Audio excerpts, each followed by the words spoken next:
I greet you in the name of Jesus Christ. This is the time of hearing the word of God. Today, I want to speak about, to continue with the revelation of Jesus Christ, second part. We spoke last week about first part. Now we are in the second part that I'm going to speak again. Those are watching us in Facebook, and there's those are watching us in YouTube right now. We are both sides live. So I just want us to go further with this subject to understand who's really Jesus. Remember, last week I spoke about Jesus, and then I said that Jesus is not the image that we have in our houses, that they put in some churches. They put Jesus on the picture, and then they put him on the cross. And then I said that Jesus Christ is not on the cross. Jesus Christ died 2,000 years ago, and then he rose up, he went in heaven. But the idea or the image of Jesus in heaven is not the one that we see, because that time there were not even pictures to shoot and then to see that this is Jesus was looking like. So the image of Jesus, when we talk about the revelation of Jesus Christ, the image of how Jesus looked like, the way John saw him, is this one that we are discovering in the book of Revelation chapter 1 from 1 until 20. So this is how Jesus looked really.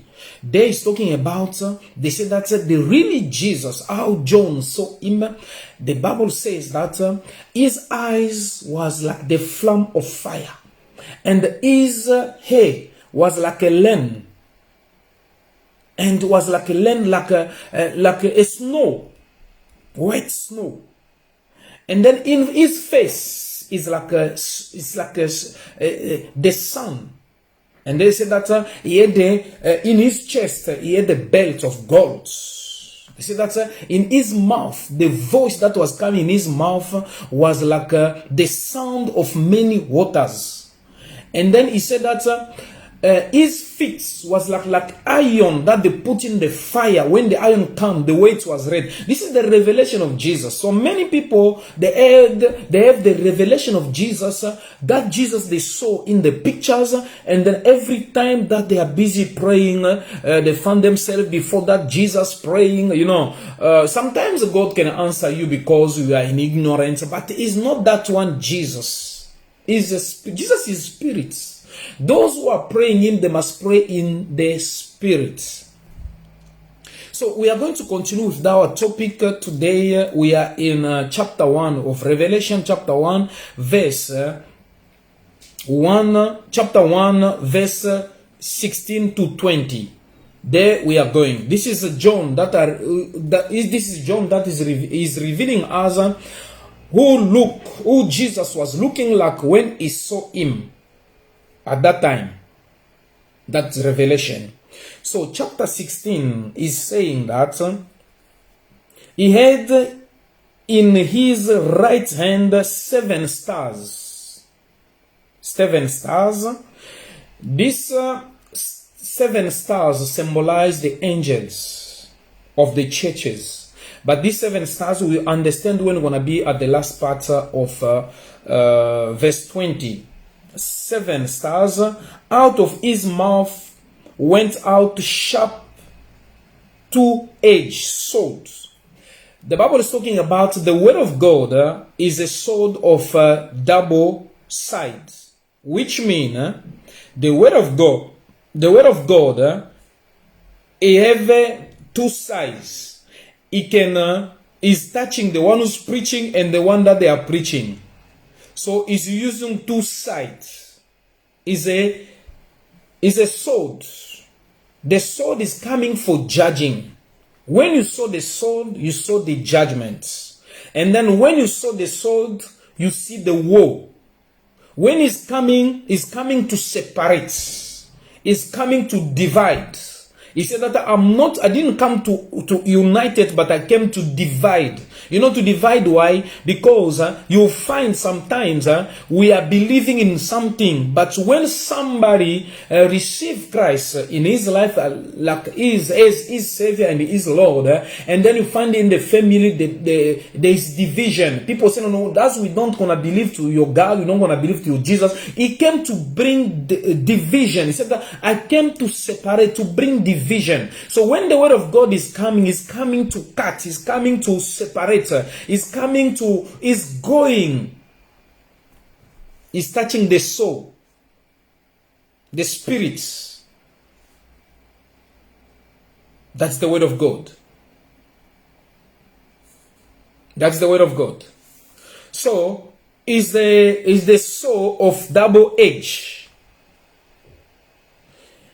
And then when we go down, he said that and his countenance was like the sun shining in his streets. So his appearance, his face, John could not face Jesus. The one that you have in your picture that you can face him. Sometimes you're talking to him, but he never talk. The one that is in your church at the cross, you can go before him. I know you go sometimes before him, you kneel down. How can somebody died in suffering?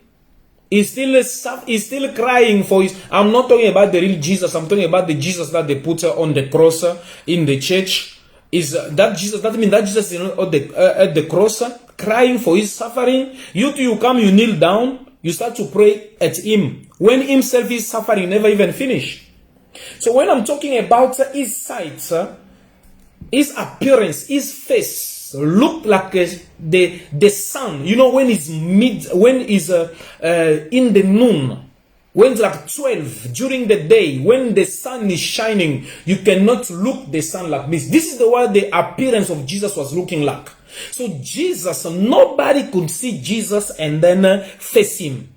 You can see Moses when he see the image of God, when he see God, he could not face his face, he fell down. Most of the people, also even angels, only simple angels, and then they fell their face down. You know why they fell their face down before the angels? Because the angels were in the presence of God when they are sent. They are coming with the same light of God. That's why, you know, people sometimes they fell down. They could not even see the angels. So John could not face the image of God, of Jesus, because his face was looking like the sun shining at in the noon.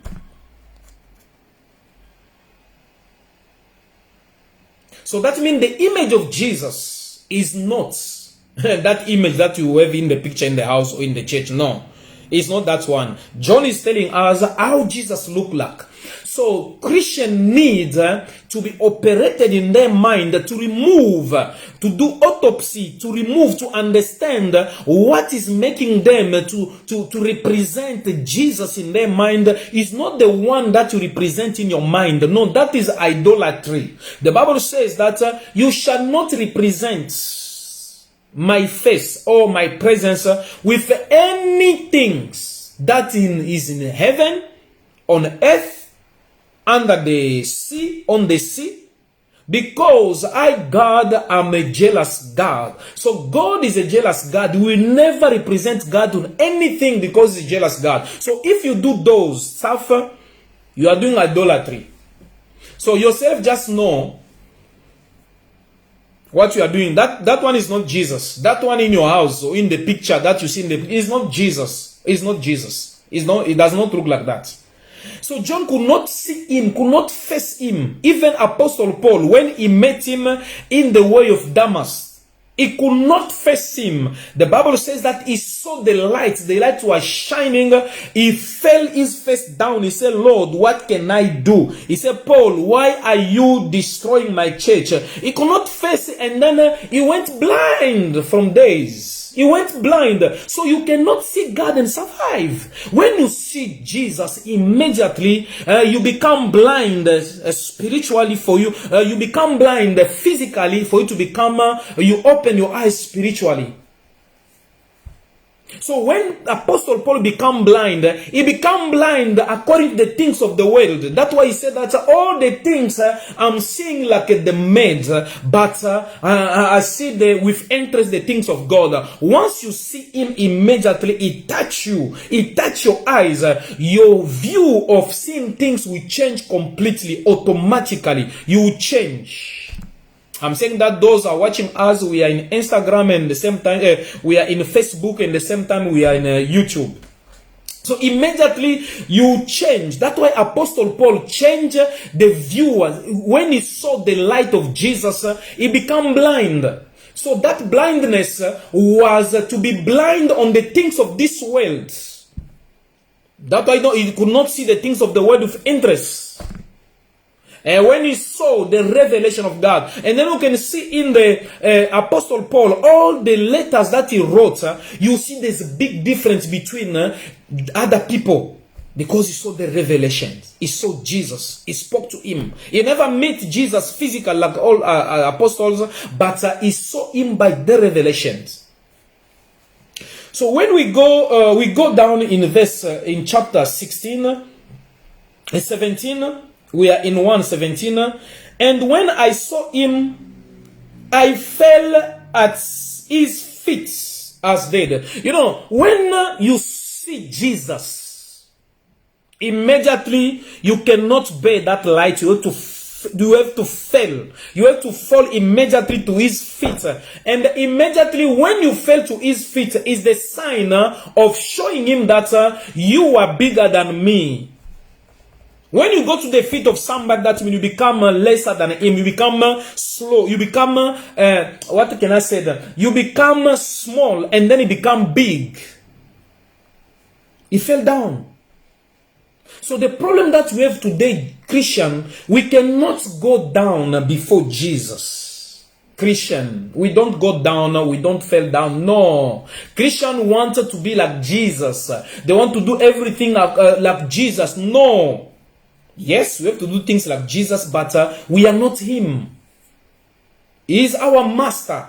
We cannot compare ourselves to himself. No. We have to reject ourselves. He said that the one who wants to follow me, he must take my cross. You take the cross of Jesus. You deny yourself and take the cross of Jesus. And that day you're going to see him. So John, first of all, no matter he was an apostle, he could see revelation, but when he saw the Son of Man, when he saw Jesus, he went himself down to show him that I am nothing without you.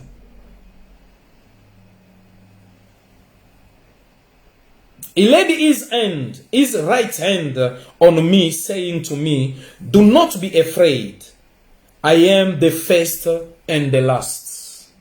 Listen, for you to get the revelation of Jesus, for you to find, or for Jesus to speak to you, you have first to humble yourself. When he fell down, it was the sign of humility.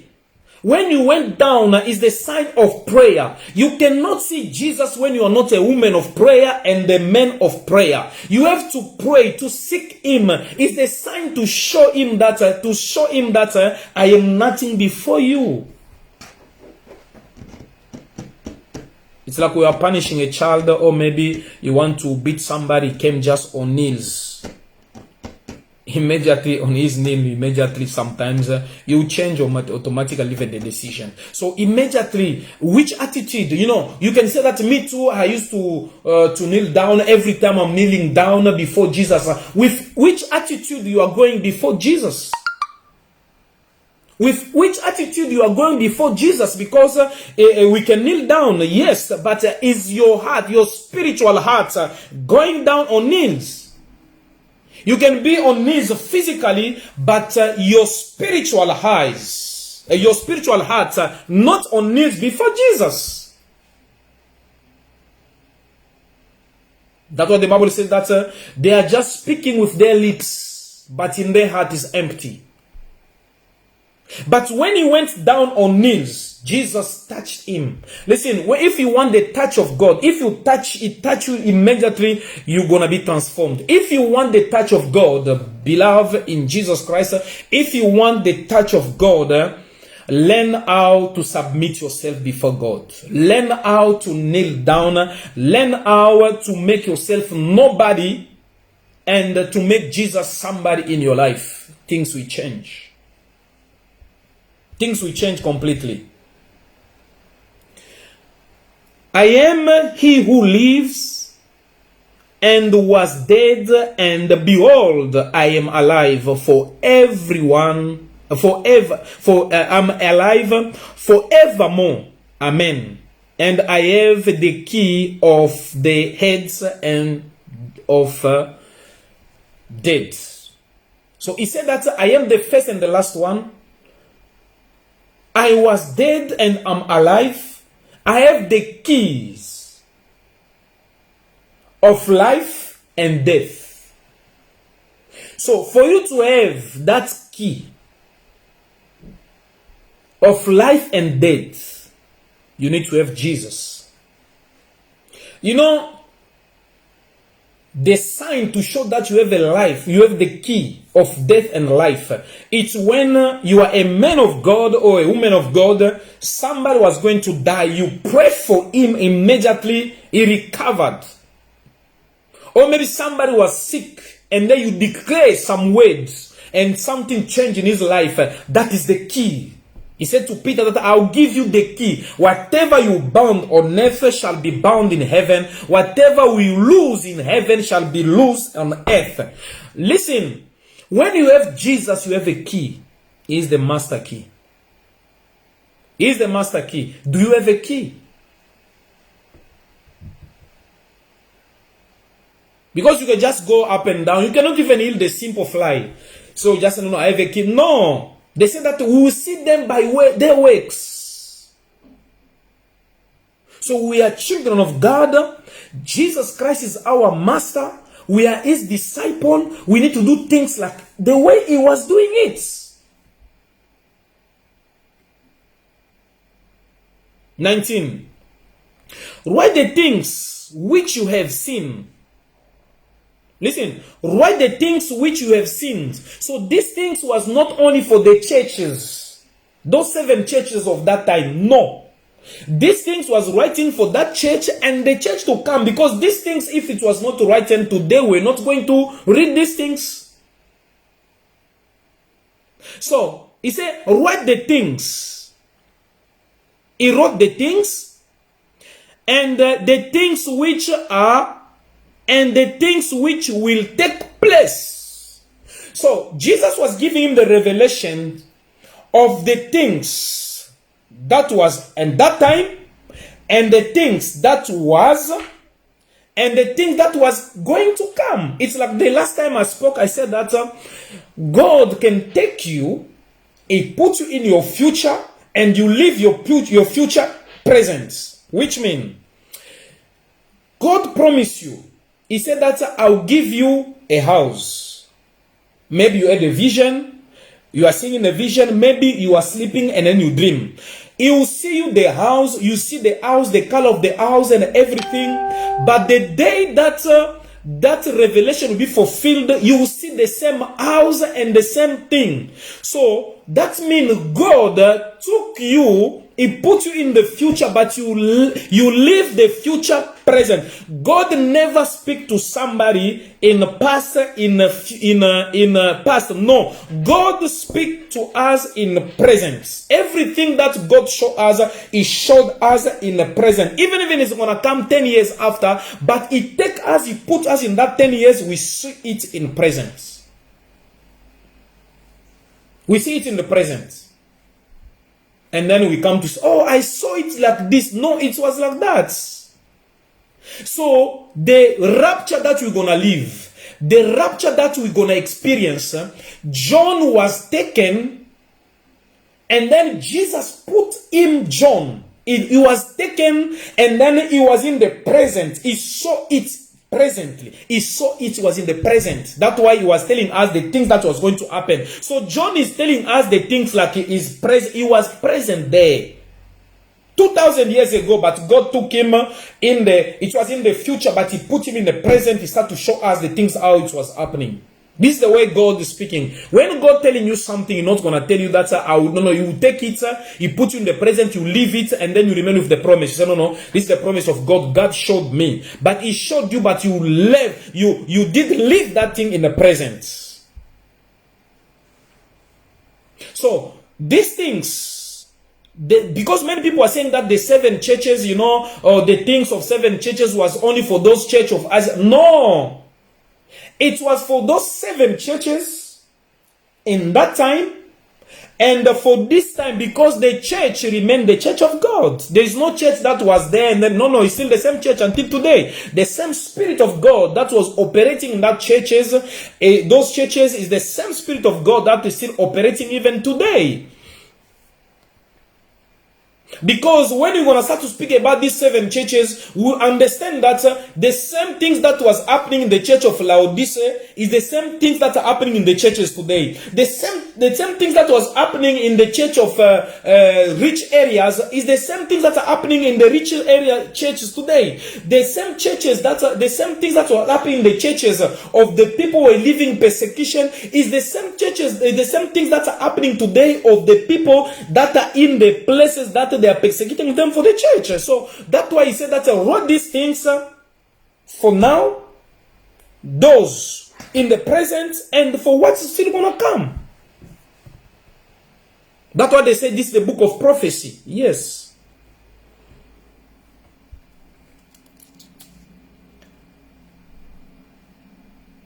He said which will take place. Verse 20, we're going to finish with 20. The mystery of the 7 stars which you saw in my right hand, and the 7 golden lamps. The 7 stars are the angel of the 7 churches. Listen, the message, those message God gave to John, it was the message that they gave to 7 churches, 7 angels. Every church has an angel of God. Because you have to make a difference. There is a messenger and the sender. The messenger is the one who's coming with the message. And the sender is the man of God. God sent the man of God, but he sent him an angel. That's why the Bible says that he spoke to Moses. See, I put an angel before you. He's not going to allow all your nonsense. No. Because he's bearing my name. He will lead you in all the places. It will be during the night as a flame of fire. During the day as umbrella. So every man of God, an angel of God that is serving in his ministry. So when you are before a man of God, you have to know how to talk to him. You have to know how to speak to him. You have to know how to stand before him. Because this angel didn't tolerate the nonsense of Mary and Aaron. This angel didn't tolerate. We can be with men of God, we are eating with them, we are laughing with them, but there must be a limit. Because they have the angel of God that are seeing the presence of God. That's why the Bible says that, touch not my anointed. So you don't touch the anointed of God. No matter they did, no matter what, you don't touch them. You don't touch them. Leave God himself finish with them. And then he said that the 7 stars you saw, it was the angels. And the 7 golden lamps, listen, is the churches. The church, the Bible says that gold and money belong to God. Look in which position God put the church. He said that the golden lamp. The church is the lamp. You cannot hide it. So as we are the church of God, we are the lamp that they are putting on the hill. So our works must be shine. They cannot hide us under the table. So when you are a Christian, everywhere you are, you have to shine. No matter if you don't talk, but people can see they say, "No, this one is a Christian." They can ask you, I remember we were working with Pastor Joshua in the restaurant. Some of the people, they were busy stealing in the restaurant, taking money, avoid things, taking the money. But our boss was not even a Christian, was a Hindu, was not a Christian. But because of the way that the boss was a Hindu and the manager was a Muslim. We were together working one place. But you know what the boss says? He said that, I know all of you in this shop, you are stealing. But these two men here, when we were two, before others, men of God came also to get of us. He said that these two people here, they don't steal. You know why? We never told him that we never stole. But he saw us by the ways that we were working. So our light was shining. So the church is the lamp. The church is the lamp. Everywhere you are a church, you must shine. And then he said that's golden. Look at the position that God is taking as the gold. A gold, you cannot have a pure gold if the gold never go through the process of the fire. So when you have a pure gold, that means the gold went through the fire. And this church is the church of Jesus.